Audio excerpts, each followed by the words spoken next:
თუ კარგად ჩანს, ეს არის 1913 წლის 16 იანვარს გაიცნეს ილიამ და ოლღა თადეოზის ასულმა ჭავჭავაძემ ერთმანეთი. ოლღა 19 წლისაა, ილია 26 წლისაა. და ოლღამ გამოიჩინა ინიციატივა, რომ შეხვდეს ილიას და გაუგზავნა შიკრიკი აი ამ შეხვედრის თაობაზე.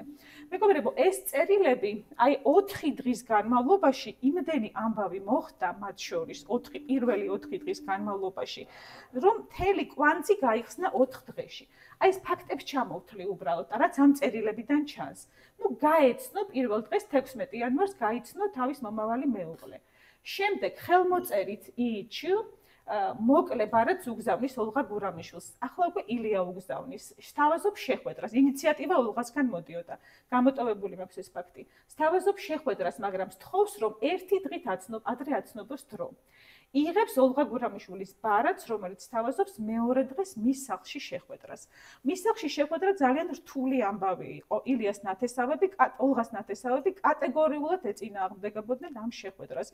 იმის გამო, რომ ილიას არ ჰქონდა შესაბამისი მატერიალური ცენზი და აი ამ ფუფუნებაში გაზრდილ ოლღა გურამიშვილს არ ანდობდნენ ილია ჭავჭავაძეს ამასეთ ხელმოკლე ადამიანს. ოლღა გურამიშვილს წერილს დაგვიანებით გადასცემენ, რის გამოც შეხვედრა ვერ შედგება. უგზავნის საპასუხო ბარათს, აცნობს, რომ მომდევნო დღეს პირველ საათზე იქნება მათ მეზობლად და სთხოვს აივანზე დაენახოს.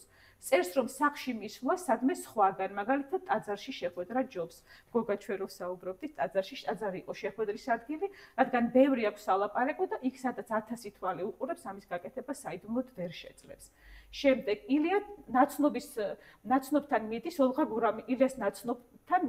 გურამიშვილის მის სახლში მცხოვრები მონაზონი ქალი, ვითომ რაღაც საქმეებთან დაკავშირებით და ცდილობს გაიგოს რა აზრისაა ილია ოლღას შერთვაზე. იღებს ოლღა გურამიშვილის კიდევ ერთ ბარათს, რომელშიც სთავაზობს მეორე დღეს ტაძარში შეხვედრას. ხელმოწერით უკვე ტვოი ილიკო სასაპასუხო ბარათს უგზავნის ოლღას და ატყობინებს, რომ 9 საათზე ტაძარში იქნება და ხვდება ტაძარში. კიდევ ერთხელ ხვდება ოლღა გურამიშვილს, თავის გრძნობებს უნხავს და სამუდამოდ ერთად ყოფნას სთავაზობს 4 დღეში.